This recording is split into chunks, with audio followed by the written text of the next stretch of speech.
You know, things don't just explode all at once. They build up, little by little. It's like they sneak up on you when you're not paying attention, like a splinter you don't even realize is there. That's exactly how things started with Sophia and me. For a long time, I thought we had the perfect marriage. Sure, it wasn't all sunshine and rainbows every single day. What marriage is. But 5 years in, I felt good. She was my wife, my partner. We had each other's backs, or at least that's what I thought. We were building a life together. I'm a programmer. Nothing too fancy, just enough to pay the bills, have a decent place, and take a vacation every now and then. Sophia, on the other hand, is sharp. She's a lawyer. She can win an argument even when she's clearly wrong, just by sheer willpower. That's one of the things that attracted me to her. Her quick wit. But as time went on, that sharpness started to feel like it cut both ways. I started noticing it, especially when she talked to me like I was a kid, correcting me over small things, making jokes at my expense when we were around other people. It wasn't always bad. Sometimes, it was just playful. But lately, it was stinging more often. We had a tight-knit group of friends, about 10 of us, and we were always hanging out together. Trips, barbecues, late-night parties. We were close, and it felt comfortable. I never imagined I'd have to second-guess any of them.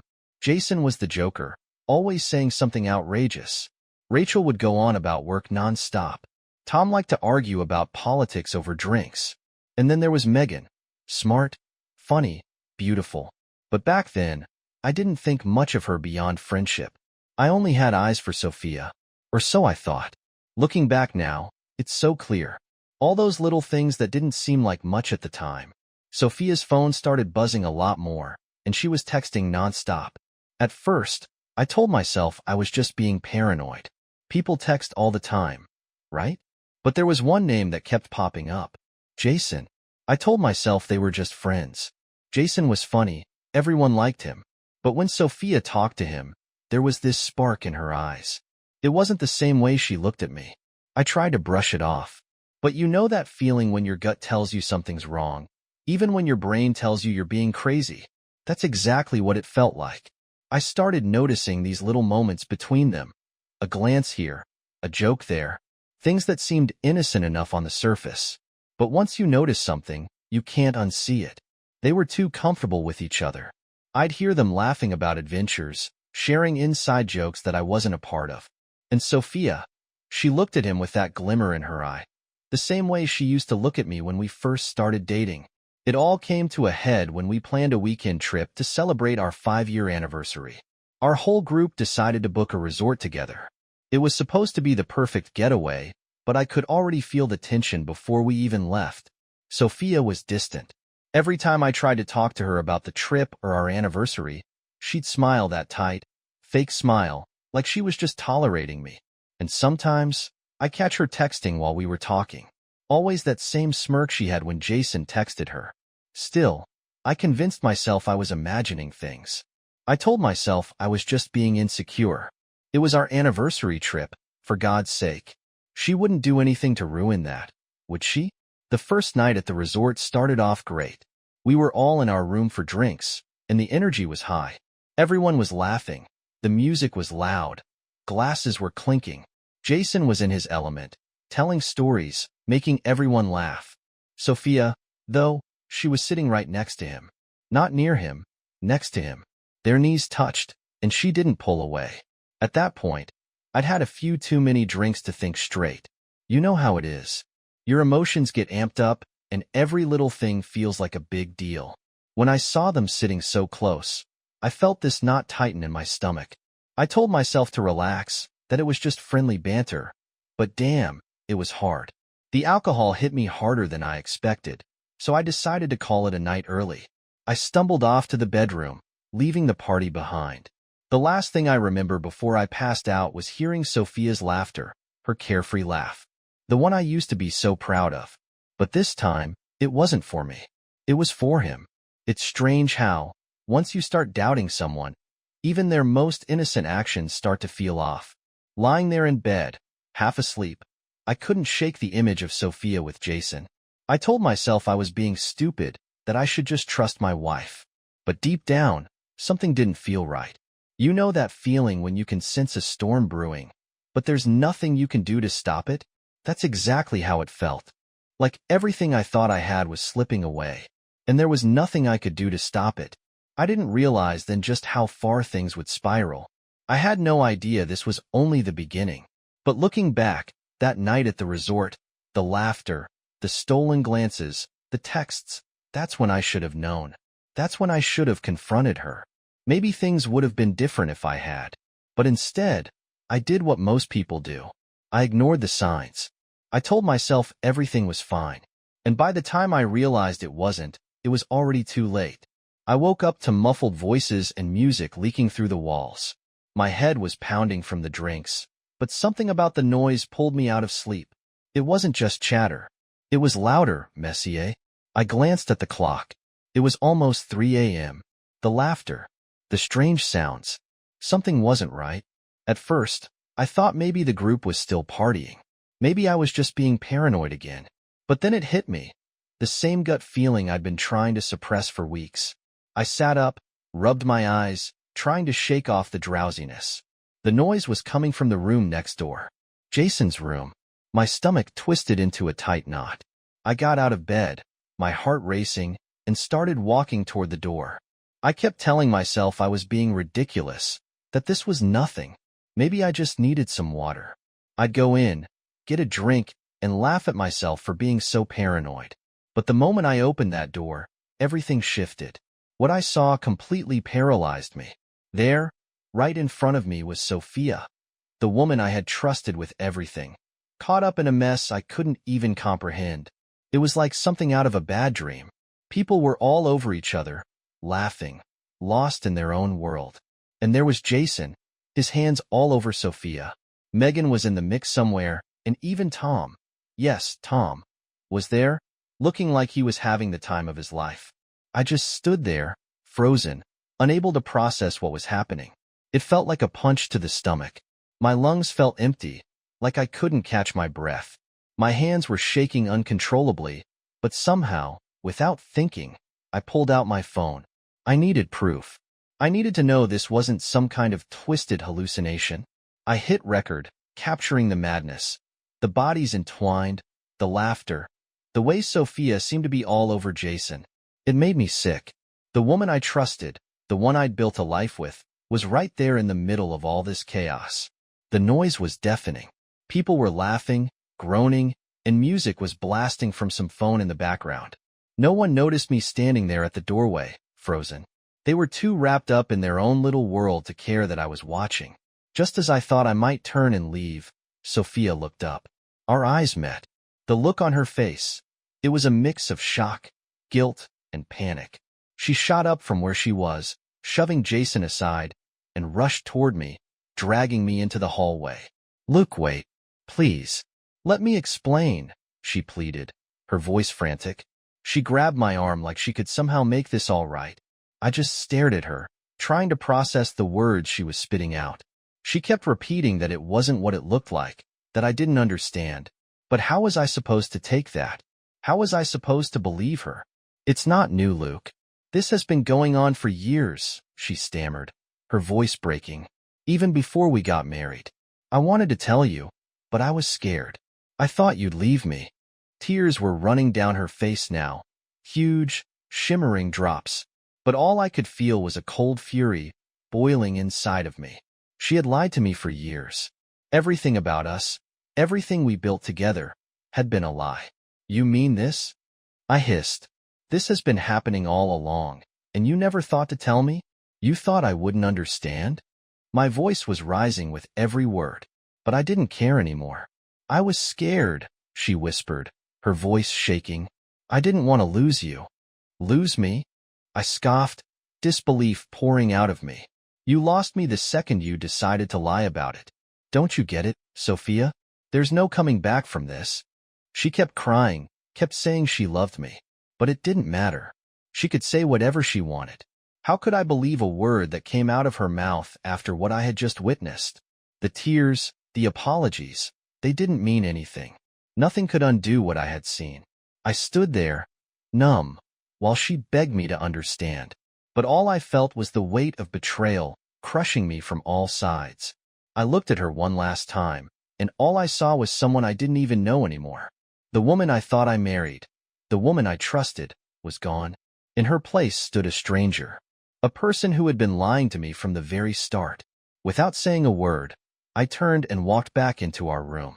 I left her there in the hallway, sobbing, trying to come up with some kind of excuse for what was unforgivable. But it didn't matter. My world had already shattered, and there was no putting it back together. I sat on the edge of the bed, still holding my phone. The video I had taken was saved, sitting in my gallery, a constant reminder of the moment everything crumbled. My hands were shaking as I stared at the screen, realizing that nothing would ever be the same again. I don't know how long I sat there, in a daze, lost in my thoughts. Minutes? Hours? Time stopped making sense. All I knew was that I couldn't sleep. I couldn't think. I couldn't breathe without feeling that weight pressing down on me. Eventually, Sophia came back into the room, her face swollen from crying. She sat beside me, but I couldn't bring myself to look at her. I just couldn't. "Look," she whispered, her voice barely audible. "Please, I love you. I know I messed up, but we can get through this, can't we?" Her words cut through me like a knife. Get through this? How could you rebuild something after it's been destroyed beyond repair? How do you move on from betrayal so deep it leaves scars that never heal? I didn't have an answer for her then, and honestly, I still don't. All I knew was that the life I thought I had, the marriage I believed in, was gone, and there was no going back. The next morning hit me like a ton of bricks. I woke up feeling like I had been struck in the head, not just from the hangover, but from everything that had happened. My mind raced, unable to shake the images of Sophia with Jason and everyone else, replaying like a sick movie I couldn't stop. How had I been so blind? How could I have not seen it? I thought I knew her. I thought I knew us. But it turns out, I didn't know a damn thing. The weight of the betrayal was suffocating. It felt like my brain was on fire, burning with 1,000 questions that would never get answered. I lay in bed, staring at the ceiling, trying to understand how the woman I had shared my life with could do something like this. And how had everyone else acted like it was no big deal? Were they all really that comfortable with it? When I finally forced myself out of bed and into the bathroom, I caught a glimpse of myself in the mirror. I looked like a wreck, bloodshot eyes, pale face, hair sticking up in every direction. I splashed cold water on my face, hoping it would shake me out of this nightmare. But the reality was like a dagger. This wasn't a dream. It was real, and it wasn't going away. After standing there for what felt like forever, I heard movement outside. The others were awake, making breakfast plans.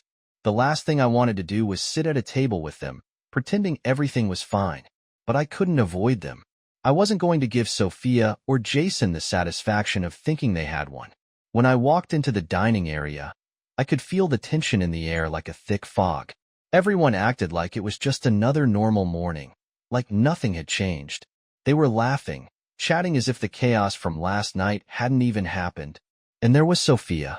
She was sitting right across from Jason, casually sipping her coffee, a small, smug smile playing on her lips. Jason leaned in close, whispering something in her ear that made her laugh. That laugh. It hit me like a slap in the face, sharp and grating. The same laugh she used to give me. But now it wasn't for me. It was for him. I clenched my jaw so hard I thought my teeth would crack. Every glance they exchanged, every soft joke between them, stoked the anger burning inside me. But I forced myself to stay composed, to sit down and pretend everything was fine, even though every muscle in my body screamed at me to get up, to flip the table over, to walk out. I tried talking to a few others, just to see if anyone would finally tell me the truth, but every time I brought up what happened, they skillfully dodged the question. They'd laugh it off, offer some weak excuse, or just ignore me altogether.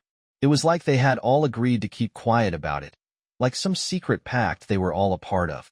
Rachel was the only one who seemed to notice that something was off. She pulled me aside, away from the rest, and shot me a knowing look. "You okay?" she asked quietly. "What do you think?" I snapped, my frustration pouring out, but not at her, at everything. She sighed, crossing her arms, clearly not surprised. I know this is a lot to process, but we've been doing this for years. It's just how it is. Nothing new. I let the words sink in, the bitterness of them stinging my throat. So, this is just how it is? My wife and her friends do this behind my back, and it's normal. Rachel didn't flinch. If anything, she seemed tired, like she'd heard this all before. I'm not saying it's right, Luke, but it's complicated. You need to keep your eyes open. You don't want to find yourself on the wrong side of this. I could feel the anger building again, making my chest tight. This isn't a damn game, Rachel. She gave me a long look, one of those looks that says everything without saying a word. I didn't understand it then, but I would later. Later, when I finally got Sophia alone, I asked the one question that had been eating away at me all morning. Why? Her response was almost indifferent, like she'd been expecting it all along. It's not like I cheated, Luke. This is just part of the group. Always has been. Part of the group? The words tasted like ash in my mouth. You think it's okay because it's part of the group? What kind of logic is that? She rolled her eyes, as if the whole thing was trivial. That small motion almost made me lose it entirely. It's not a big deal. It's just sex. It doesn't change anything between us. I couldn't hold it in any longer. Not a big deal? That's how you justify what I saw last night? You've been lying to me for years, Sophia. I didn't lie, she said, her voice disturbingly calm. It was like we were talking about something as mundane as dinner plans. I just didn't tell you. And right then, it hit me. The realization that everything I thought I knew about our marriage, about her, was a lie. Maybe it had never been what I thought it was. Maybe she'd always been this way, and I had been too blind to see it. Is it still happening? I asked, my voice colder than I thought possible. She shrugged, like the whole thing was nothing. Sometimes. It's not every time. It's just something we do. I stood there, speechless. And you didn't think to ask if I was okay with this? I knew you wouldn't be, she said, her tone flat, not a hint of remorse in her voice. That's why I didn't tell you. I just stared at her, struggling to process how casually she was dismissing everything. She wasn't even apologizing. This wasn't betrayal to her. It was just part of the life we had together, whether I liked it or not. That was the moment I realized everything I had believed was a lie. The woman I thought I married, the woman I loved, was nothing more than an illusion. The real Sophia? She was a stranger, a person I had been living with, but who had been hiding her true self from me all along. And just like that, I knew there was no coming back from this. Not now. Not ever. I couldn't stay in this anymore. The anger was consuming me. I couldn't even think about anything else without it boiling up inside me. Sophia and Jason. The betrayal. The way she had justified it with, it's just sex. I had to do something. Pretending everything was okay wasn't working. Every time I saw her, all I could hear was that dismissive line. It doesn't change how I feel about you. It echoed in my head, taunting me. That's when Megan came over. Maybe she noticed how miserable I was, or maybe she saw how I was avoiding Sophia. But either way, she pulled me aside. Part of me just needed someone, anyone, to listen. We met up in the hotel bar later that night. It was just the two of us, away from the others. I wasn't planning on telling her everything, but once I started talking, it all came spilling out. I told her what I had seen, how Sophia's betrayal had shattered me, how lost and confused I felt. The words tasted bitter, but Megan listened patiently, no judgment in her eyes. She met my gaze and said, "You don't deserve that. You deserve better, Luke." Hearing her say that was like a weight lifting off my chest. I didn't realize how badly I needed someone to tell me I wasn't crazy, that I wasn't imagining things, that what Sophia had done wasn't normal or okay. We talked for hours. Megan told me things about the group I had never known. This wasn't the first time someone had been left in the dark. Some couples thrived on secrets, others fell apart because of them. "You're not the only one," she whispered, her hand resting on mine. "But that doesn't make it right." At some point, the conversation changed. I don't know exactly when, but suddenly we weren't just talking anymore. Megan leaned in closer, her perfume filling the air. Her hand lingered on mine, a little too long, and in that moment, something shifted. The anger inside me found an outlet. And Megan was there, ready and willing. Without thinking, I kissed her. It wasn't soft. It wasn't romantic. It was desperate. A release fueled by everything I'd been keeping inside ever since I walked in on that nightmare. That night with Megan wasn't about love. It was about escape. For the first time in weeks, I didn't feel like the walls were closing in on me. I wasn't thinking about Sophia, or Jason, or the chaos they had dragged me into. It was just me and Megan, tangled together in a bed that wasn't Sophia's, in a space where, for a few hours, nothing else mattered. When the sun started creeping through the curtains the next morning, I expected to feel guilty, but I didn't. If anything, I felt lighter, like I had finally taken something back. Megan stood next to me, brushing her hair out of her face, giving me a sleepy, quiet smile. "What now?" she asked softly, as if she knew this wasn't just a one-night thing. That's when the idea hit me, clear as day. If Sophia thought she could drag me into this mess without any consequences, she was wrong. I wasn't going to sit by and let her get away with it. I was going to expose her, make sure everyone knew the truth. Megan didn't try to talk me out of it. If anything, she seemed almost eager about the plan. "They deserve it," she said, her voice quiet but filled with barely contained anger. "You deserve to be heard." With Megan by my side, I felt invincible. This wasn't about revenge. It was about reclaiming my dignity. It was about showing Sophia that I wasn't the fool she thought I was, that I wasn't going to let her play me. We returned to the resort that afternoon, walking back into the chaos like it was just another day. Most of the group was lounging by the pool, acting like nothing had changed, drinks in hand, laughing, joking. Sophia was right there, of course, sitting next to Jason, flashing that same easy smile she used to reserve just for me. I could feel the anger rising in my chest, my blood starting to boil, but I kept my composure. Megan gave me a subtle nod. It was time. I stepped forward, cleared my throat loud enough to draw attention, and stood tall. "Hey, everyone!" I called out, my voice steady, even though my heart was pounding in my chest. "I think it's time we address the elephant in the room." Sophia's smile faltered. Jason shifted uncomfortably in his seat. The others exchanged confused, nervous glances. They could feel the shift in the air, but weren't sure what was coming next. "I know what you've all been doing," I continued, my eyes locked on Sophia, "and I think it's time everyone else knows, too." Sophia shot to her feet, panic flashing in her eyes. "Luke, don't." But it was too late. I pulled out my phone, hit play, and watched as the video lit up the screen. The sounds of last night's betrayal, moans, laughter, filling the air. The reactions were immediate. Gasps, awkward shuffling. Some of them even turned their faces away, embarrassed by what they were witnessing. Sophia stood frozen, her face draining of color, as the truth played out in front of her. "You thought you could keep this from me?" I said, my voice low but laced with venom. "You thought I'd never find out? But here we are." Jason started to move, like he was going to jump in, but I shut him down with a single glare. "Don't even think about it," I warned, my voice sharp. Sophia stumbled over her words, hands trembling. "It wasn't like that. I mean, it was, but it didn't mean anything." I let out a bitter laugh.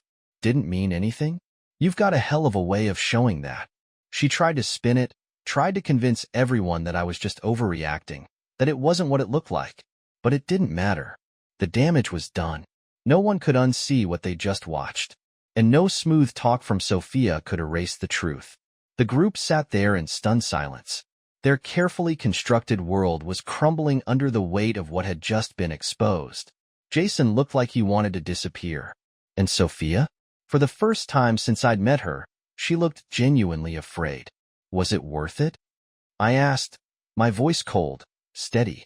All the lies, all the secrets. Was it worth losing me? She opened her mouth to speak, but no words came out. She had nothing, no excuse, no apology. There was no way to fix what she'd broken. Megan stood beside me, her hand lightly resting on my arm. In that moment, I knew I had made the right choice. Sophia had betrayed me in the worst way possible, but I wasn't going to let her walk away unscathed. Not this time. I turned, walking away from the stunned silence of the group, Megan following close behind. As we walked toward the exit, I felt something I hadn't felt in weeks. Relief. The truth was out. The game was over. And for the first time in a long time, I was free. That night, I sat alone in the dim hotel room, my phone glowing in my hand. Sophia had tried one last time to smooth things over, standing there with that pitiful, fake remorse dripping from her voice. "It was just a temporary weakness," she whispered, as if saying it made it any better. "It didn't mean anything, Luke. We can work through this." Work through what, exactly? The years of lies? The way she had betrayed me and tossed me aside like I didn't matter? I was done. I could feel the rage simmering beneath the surface, tightening with every word she spoke. She had taken everything from me, my trust, my pride, and now it was time to take something from her. Her reputation. My hands shook as I unlocked my phone. The video was still there, just waiting for me. The audio, the laughter, the moans. It all captured their betrayal in its purest form. I started editing, trimming out the parts that didn't matter, focusing on the most damning moments. The way Sophia laughed with Jason, how they touched each other, the look in her eyes, like I was already a ghost. Forgotten. Every frame of that video was like a dagger twisting deeper into my chest. But instead of retreating into the pain, I let it fuel me. I wasn't just going to expose her to our friends. I was going to make sure the whole world knew who Sophia really was. When the video was ready, I hesitated for only a moment. A small part of me, deep down beneath all the rage, whispered that I was crossing a line. That posting this video would unleash consequences I couldn't control. But that part of me had been ignored for too long. Sophia had made her choice. She betrayed me in the most unforgivable way. Now, it was my turn to show her the cost of her actions. With one steady breath, I hit the upload button. Within minutes, the video spread like wildfire across the internet. Comments started flooding in, some shocked, some gleeful, others cruel and mocking. Sophia's name was being dragged through the mud as people I never even expected started sharing the video, tagging her and the others involved. The things people said were brutal. Crude jokes, biting insults, laughter at their expense. Sophia, once a respected figure, was now the target of endless ridicule, and it didn't stop with her. The fallout spread like an epidemic, reaching everyone who had been involved. People who had once been close to each other were now divided. Friendships broke down. Accusations were thrown around like they were nothing. The same group who had partied together the night before were suddenly at each other's throats, scrambling to deflect blame, trying to salvage whatever was left of their reputations. At first, I felt a sense of satisfaction, a cathartic release. It was almost like seeing the truth rip through their carefully constructed facades. The lies they had tried to bury couldn't stay hidden anymore. The truth was out, raw and undeniable. But that relief didn't last. It didn't take long before the backlash hit. The first few messages were from old friends, people I thought I knew, telling me I had crossed a line, that I had gone too far. Then the threats came.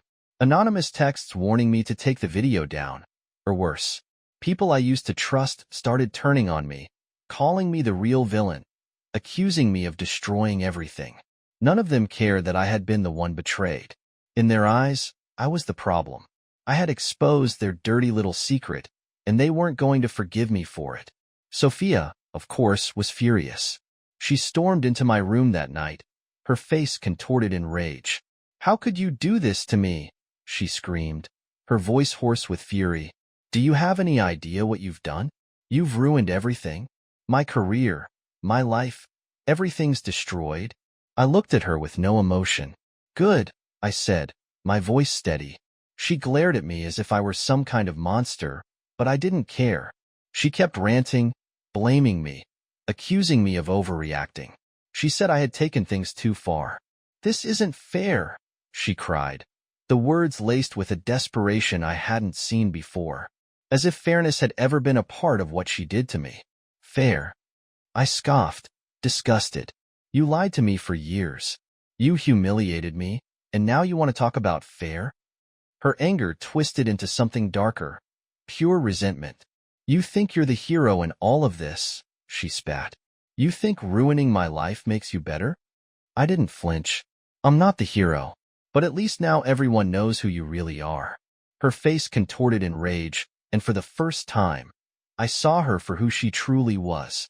The sweet, charming wife, the successful lawyer. Everything she had shown the world was a mask.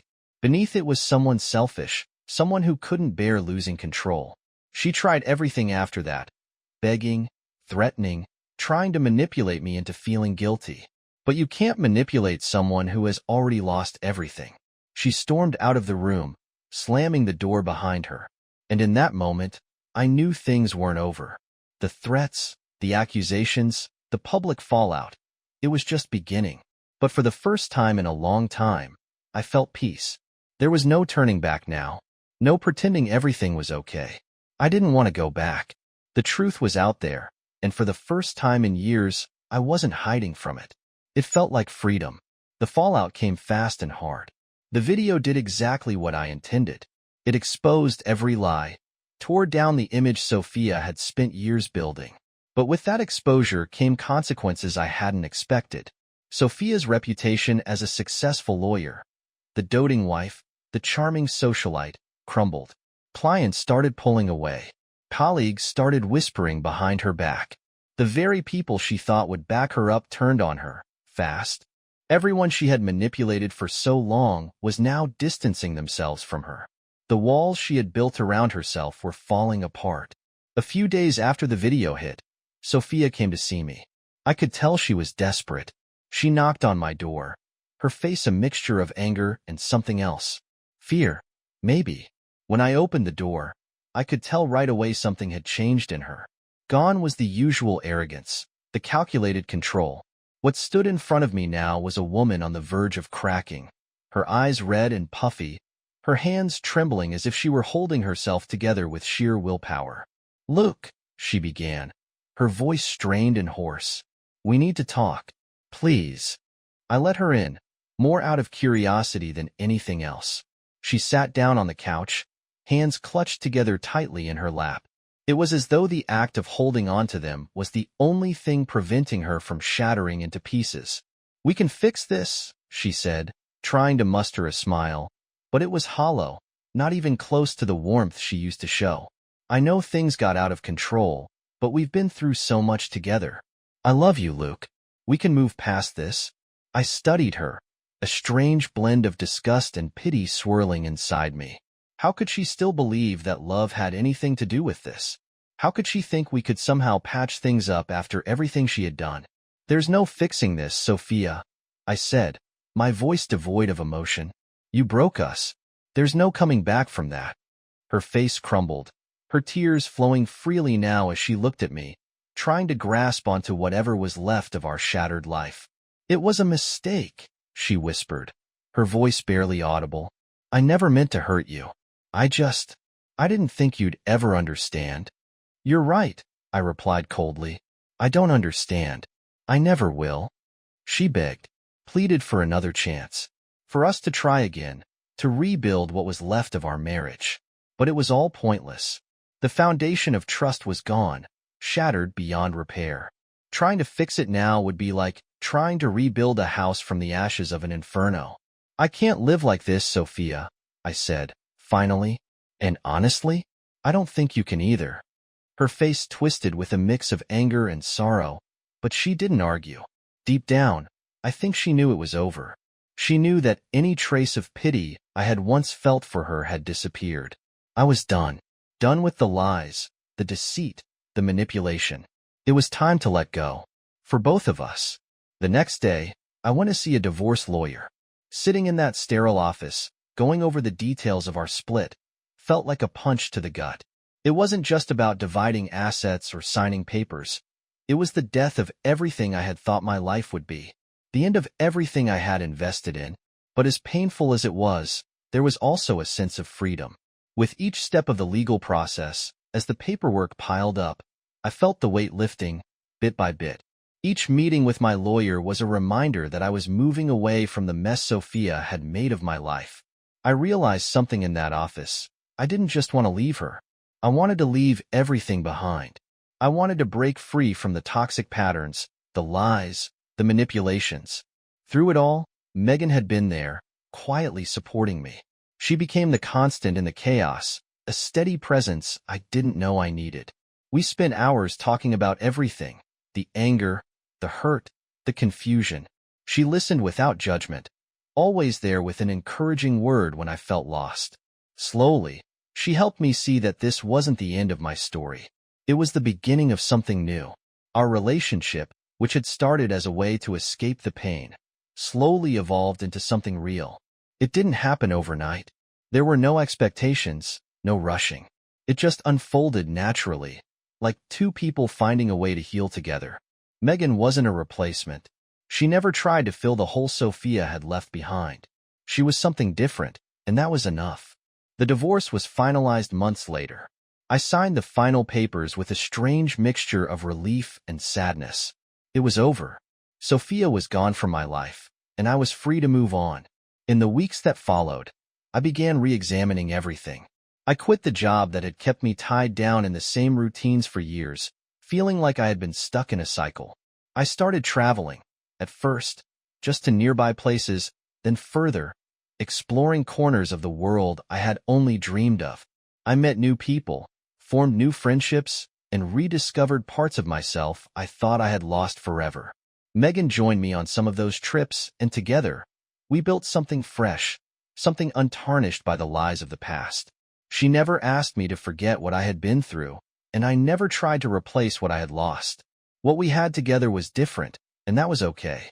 One evening, sitting on a quiet beach far from the life I once knew, I thought back to everything. The betrayal, the revenge, the divorce.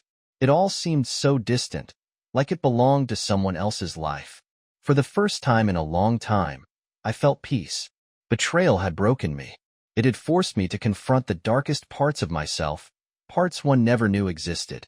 But it also gave me the chance to rebuild, to start fresh, with a clearer understanding of who I was and what I wanted from life. As the sun set, casting a warm glow over the water, I realized something. I wasn't angry anymore. The bitterness, the rage, it had all melted away. All that was left was a strange sense of gratitude. Not for what Sophia did, but for what it had taught me. She had tried to break me, but in the end, I was still standing, stronger, wiser, and ready for whatever life had in store. With that thought, I stood up and brushed the sand off my hands. It was time to move on, to leave the past where it belonged. I didn't know exactly what the future held, but for the first time in years, I wasn't afraid of it. I was ready, and I knew this time, I wouldn't let anyone take that away from me.